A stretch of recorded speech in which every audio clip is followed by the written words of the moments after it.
thing I was the most proud of was our ability to execute, not have a lot of negative plays, penalties, missed assignments, putting hats on offense for the different blitzes and things they did, covering them on defense, keeping leverage on the ball, doing those types of things. Special teams, really solid job. So as far as the performance, we played well, won by a lot of points, but more importantly, we played well as far as the process of how you have to go about things.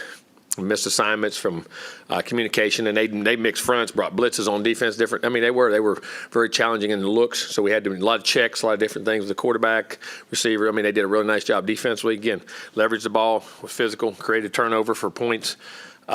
Special teams was really good, so outstanding in that regard. And it was good to get back to not just win the game, but to play well in the game and do the things that we coach and what they play and what they want to do and how they do it, and getting back in that. And then we had a good week of practice last week. I said that we had a very good week of practice. So we need another good one this week. Extremely hard opponent. Want to play LSU. Very talented football team. Great, always have and always will. I mean, they always have players everywhere. Offensively, the back is very strong. Price is very strong. Makes you miss. Fighting through tackles. Kenner, the backup is very strong. Good player. Max threw for 300-some yards. I think he's 25, 26, whatever touchdown passes this year. Max Johnson doing a great job with them. The young receivers for them has really come on. Besh, BT, and 8, who's really can run. Those two guys made big plays last game for them. Offensive line is always really good. So offensively there, defensively they're playing. Since the break, Alabama beat them 20-14. They lost 16-13 in overtime to Arkansas, and they're getting 24-4. They give up 20, 13, or 16, and that's in overtime, 13 in regulation, and 14 points in the last 3 games. Playing outstanding defense. The inside guys, big, strong, physical in what they do and how they do it. As I say, 330, 340-pound guys, strong as heck. I mean, Glenn Logan and Neil Farrell both do a great job. BJ on number 8 coming off the edge, man, he can rush. There's times even when he went against Big Neil at Alabama, he'd slip and drop that shoulder, and Neil didn't even touch him and turned the corner, didn't have to go around him, went by him. I mean, did things in the pass rush game that are just really, really outstanding. 53 does a great job. Sony, and then the 2 backers, really natural. Damon Clark and Baskerville move really well, fit things well. Dwight McLaughlin at corner, we knew him, we recruited him. Evans, Jay Ward, who's on visits here. Those guys are all really, they can play, they can cover, they can tackle. Defense, they're doing an outstanding job. Field goal kicker's outstanding. Hit one last week, 56. It hit the net. Could have went for another 10. They think he's hit, I don't know how many over 56 or 8 in his career. And I think it was his first. He missed one last week. It was his first miss of the year. So his range, the punter can really kick it. They can always. The returner, 33, is great, athletic. I remember recruiting him out of high school from Kentwood. Can fly. So listen, we got to play really well. They play really well there. Last game of the year, they're going to play well. Hopefully we'll go over and play well. We need to continue to play well, keep achieving a lot of things we got to play for as far as finishing this season out and having a great year. And hopefully we need a great week of practice to be able to do it.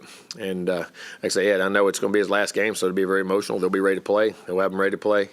And like I say, it's going to be a great challenge for us. Questions? Down front, Brett. Is Leon O'Neal an ideal example of someone who can benefit? So, he talked about how Texas A&M and being part of this program has changed him. And I know you talked about it over the summer as well, but how you've seen him change and grow. Yeah, I mean, you have to allow yourself. I mean, you say, guys, growth is optional. It's a choice how you want to grow. And he bought in and made the choice that he wanted to change and be a part of something bigger than him and do the things he had to do. And it's been really fun to watch him grow into be a man. And the things he does and how he looks at things now. And, you feel comfortable. And hopefully when he goes out in the real world, which, going to be next year, which I'm sure I feel he's going to do a great job. He's a great person. He's got a great attitude. He's got a great demeanor, very smart, talented, ball, all those types of things. But just in life in general, I'm very proud of how he's doing things and proud for him and of him. 2015, we were all up in that press box at LSU for the A&M game at night, and it was a pretty wild setting. And we were writing that Jimbo Fisher was going to be replacing Les Miles. So my question is, what ultimately, why did you decide to go ahead and stay where you were at that time? There was never a job offered to me then. There was never a situation offered to me then, and wasn't there. So there was no decision to be made. I was at Florida State, and we were very happy and winning a lot of football games. That's simple. Go front left, Zach, and then Travis.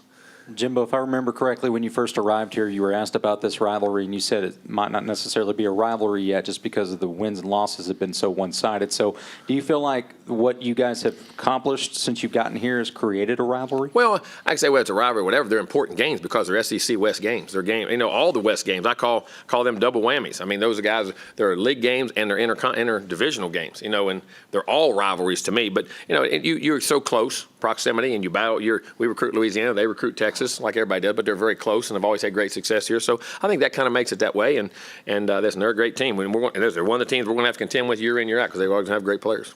And if I can follow up, if and when the SEC does do some realignment, would you like this to be an annual game that you play? Listen, and I'll answer that question when I see what they put out there. I like playing a lot of the guys we already have. The tendency is because that's your habit of who you're playing and what you're doing and things that happen. You like the LSU, you want to play Alabama. Those are great games, but you'll have to wait and see what the inner dynamic structure is. But this is always a great game because of how good they are, and hopefully how we're developing and the importance of this game. So it's always a great one to play, that's for sure. Down front, Travis, and then Olin. What's impressed you the most about Tyreek Chappelle and what he's been able to step in and do this season? I think the consistency level and handling the load of practice and not letting the expectations override him and just let his play happen I think he's believed in the process of how he prepares, practices, and then he executes on the field and doesn't put that extra burden on himself, plays very mature, and then is out to go and execute and cover guys that are really good players. He's a very talented guy, but sometimes it's just getting used to that whole process of, man, I practiced, hey, I got that today, I got third down, I got red. The multiplicity of things and how you got to think, and then the types of body types you got to cover, big guys, short guys, little guys, and athletics. So, I think he has handled things extremely well. It's one thing for a freshman to step up at the beginning of the season and be named a starter. Is there an added level of being impressive when they're the next man up? Well, yeah, because sometimes you don't realize that. It's thrown upon you, and then now sometimes early that can be good, but then that wears on you after that. The joy, excitement, I want to play, and then am I sure I want to play? Well, he was sure he wanted to play, and the way he handled it, I think sometimes that's even tougher. Sometimes, believe it or not. Then on film review, was Antonio Johnson's hit as impressive on film as it was in person? Yeah, it was. Listen, he got clean off the edge, in the protection. And the thing I was the most proud of in the hit, not only did it cause the fumble and we were able to pick it up and score, but how he tackled the guy. He didn't get careless. He didn't try to show, but he made a clean football tackle. Put his shoulder in there, kept his head up, near leg, near shoulder, stepped on the guy's toes, hit on the rise, did all the things you got to do, and didn't try to headshot a guy, didn't hit the crown of his helmet. Stayed focused in the moment to allow the play to be as good as it was, and it was a very pretty tackle.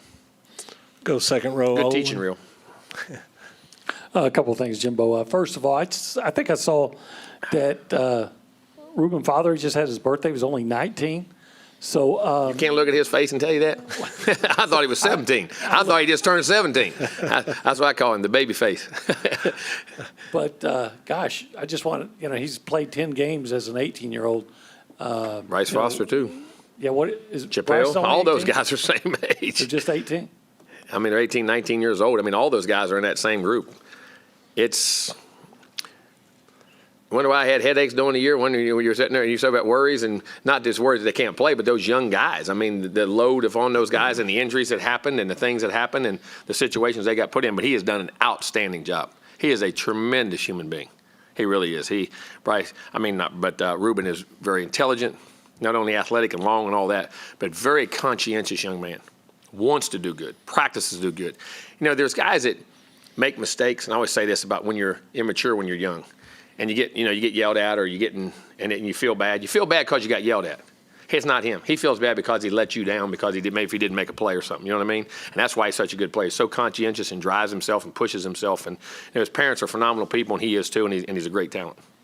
Do you, support the idea that some teams are just not good road teams? No, I don't know. Why do you think some teams I think maturity sometimes, handling things, being able to, and also who you go play on the road. That matters too. You better forget about who's a road team. Figure out who you're playing on the road. That makes a difference. They're good games, tight games, big games. It's all part of it. Coach, like I say, what makes anything? What makes any stadium hard to play in? The players on the other team. The crowd has a lot to do with it. Why is the crowd all loud? Because the players are playing real good. That's all part of it. So you get good players, it makes it tough. We'll go back behind the lights to the left, Tyler. Coach, you already talked about, some of the games LSU has been in and some of those close losses. So knowing that it's very likely, this could be a very close game in the fourth quarter and on the road, what is this going to come down to? Just what's going to be key to escape Baton Rouge with that win? Trust in the process and understand that this play is the next play you got to play, and playing every play and playing it to your fullest and winning your battle each and every time, not worrying about the scoreboard, worrying about what you have to do, not worrying about the result. If you worry about the result, bad things happen. You worry about making the play and blocking, tackling, catching, running, throwing, tackling, whatever it is, usually good things happen to you. And that's what it's going to get down to. Not feeling it's a tight game. It's hey, this is the next play. This is what I got to do. This is how I got to execute and go play. We'll stay Keep your back. poise. Stay back behind the lights, Mike. Coach, with this being Coach O's last game in Baton Rouge, you expect them to come out kind of on fire with a lot of intensity. How do you guys match that from the get-go? Well, we got to match it. Hey, listen, you play in this league, you better match all your intensity. Listen, our opponent is not what we got to base this off of. It's based off ourselves. Again, our standards. Our opponents are faceless. No matter who we play, Prairie View, we play LSU, we play we play Alabama, you play Auburn, you play Georgia, whoever you play. Doesn't matter. It matters what we think and how we do things and to play to our standard. And you're going to have to listen. In this league, you have to be up. You have to be ready. Not only match intensity, but you got to match execution. You got to match in physicality. You got to match the toughness. All those things, and that's our standard we have to worry about. Listen, LSU is going to take LSU. Texas A&M needs to take care of Texas A&M. Down front, Cole, and then to the left, Kay. Jimbo, you spent 6 years in Baton Rouge. What do you remember about Tiger Stadium, especially night games there? Dynamic atmosphere. Fun. It was fun to be on that same, to feel that environment, atmosphere. Of course, when we had good teams. So it was, like you say, it was crazy. We were really good. We were winning national championships. We were winning SEC championships. We were one of the top teams in the country. I think we won it. We finished top 4 or 5 years of the years I was there. Broke into, I think 10, maybe top 10, 5 or 6 of the years, I don't know, whatever it was. But, very electric, very fun, great people. And they love their Tigers. It's a heck of an atmosphere, man. It really is. It's a great place to play at your home and a tough one to play when you're on the road. And for 2 reasons. Again, not only the atmosphere there, but the players on the field. They have really good players. And then any update on Chase? And then also, do you think that Moose and Euclid could have a little bit of a bigger role this week? Yeah, hopefully. They play him well, practice him well, doing those things. Chase is still where he's at, status quo. Go to the left, Kay, and then David Nuno. Today, some of your players have expressed their excitement about you staying in A&M and continuing to build this program. You sure? That's before practice. Ask him after practice. You caught him at a good time right before practice, didn't you? Has that created a stronger, more loyal connection between you and your players? Well, I think it is. There's a trust. You have to trust. Listen, people always say, all right, the players, you got the players' career in your hands. Well, they got our career in our hands. It's a trust factor. This is a give and take. But you can understand, it's just like your parents. You love your parents, but somebody's got to be in charge. Or somebody that got to tell you what to do, how to do it. But also, after you get done chewing on their butt and getting on them or hugging, whatever it is on the field, telling them they're doing right, put your arm around them when they're walking off and say, this is why I did that. Understand this is the purpose of this. There's a bigger picture. And you have to, I'm coaching the guy you can be, not who you are. And you have to be pushed, prodded, and get you have to learn to be uncomfortable to be a great player. Get comfortable being uncomfortable, being pushed, being challenged, being constantly good enough is never good enough. And learning to master something and learning to drive your mind to a point where you never take a play off. And there's somebody there, that's challenging, man. That's demanding, and that's hard. And I think from that standpoint of building that trust and love between each other, which is what I think it's about, it's doing that, but them also understanding everything you say is for their best interest. And then you tell them at the afterwards, you put your hand around them, and they can still be mad. And we can agree to disagree, but understand it's not coming from a bad place. And I think that's where that trust comes from. Hopefully they have it in me. I definitely have it in them, and we're developing each and every day. Right side, David, and then to the left, Cease. Jimbo, considering how good LSU is at stopping the run, especially recently, how important is the passing game going to be in this one to help open that up? Balance. That's why you got to have balance. That's why I've always believed in balance. Just like we've had in a lot of games, we didn't have as much balance. We got hurt, whether it was run or pass. And the ones you have balance, you usually have a lot of success. So you're going to you can't just go run. You can't just go throw it. They're too good. They got different blitz packages. Their guys up front can rush. They can play the run. They tackle well in space. They cover. So you're going to have to win your battles in both regards, run and pass, to be able to move the ball and score, because they haven't given up many points here lately. Playing really good. To the left, Cease. When you talk about the process, if I remember right, when you talk about the Ole Miss game, you guys had said you had a good practice going in. So when you look at this week, do you change when you look back at that week for this week? No, you don't change. LSU? No, you don't change. What you do is you approach when you get to the game and getting started early. It's not a lot of change. Ask why you did. Learn to get more juice early in the practice and understand the importance of it and getting the execution and emphasize it and then hope they can go do it. At the end of the day, you still got to go do it. How well you practice, you got to take it to the field, and hopefully you learn from those lessons and they have to learn about how their mindset is going in. I mean, not that it was bad, but maybe little tweaks in terms of the urgency to make that first play to the last one, jump on it. Down front, Brent. Any update on Anias and Chapman? Yeah, they should be good. No, it should be dated. No nicks and knacks, but they should be good. Okay. Excuse me. Furthest thing from your mind, but it's been 10 years since A&M and Texas played. Was that a rivalry that you were aware of, you growing up in West Virginia and as a young it was coach on in the South? Thanksgiving. It was on Thanksgiving Day. There wasn't a lot of games. Cowboys are always on Thanksgiving, and the Lions are always on Thanksgiving, and those games at night, that was always one of the college games that was always on, if I remember. Wasn't it right when Yes, it always yes, originally was it was one of the original Thanksgiving days. I remember watching it.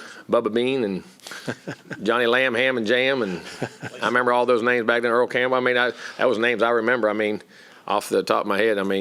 When they played and things like that. That was back in the 70s. I remember the late 70s, early 80s, right in through there. A little after Elmendorf's time? That a long time out of his time. To the left, Justin. Hey, Coach, Moose is over here. Moose has really made most of his opportunities when he's been in the ball game. What do you see from him when he gets in and just his played with great consistency, ran good routes, played well. I had a good week of practice. Hopefully we can have another one this week and be counting on it. That's another weapon you'll be able to use. Doing well, played really well. Go to the back, behind the lights, Mike. Coach, how much progress have you seen from Jalen Jones from the start of the season to now? I understand. Like I say, there's another guy. When you come back, played as a freshman, you have large expectations on yourself, and sometimes you put a lot of crazy pressures on yourself. And learning that, play each game, don't put pressures on yourself. I think he's really matured that way. And I think the last second half of this season, I think he's played really, really good football. Really has. Mature, physical, great young man, leader on the team, great family. Again, another raised very well, great family, and really wants to be coached and wants to be good and understands that. All right. Anything else? All right. One more here. Zach, you'll wrap us up. It's not a tough one, Coach. Just wondering, as far as Thanksgiving plans for the team and for yourself, you guys, of course, going on a road game, so it's a little bit different. I know Thursday's We'll practice a travel. little earlier that day, and then right after practice, we'll have a team dinner. Like Wednesday night, I know when we do all that, all the position coaches will have all their position players and everything. They'll have them over for dinner, Thanksgiving dinner at their house, and do all that. And then Thursday, as a team, we'll eat collectively together. And then right after, we'll leave about a couple hours after that. May have another little family deal, and then we'll go get on the plane and go. All right, Coach. Thanks for your time. Thank you.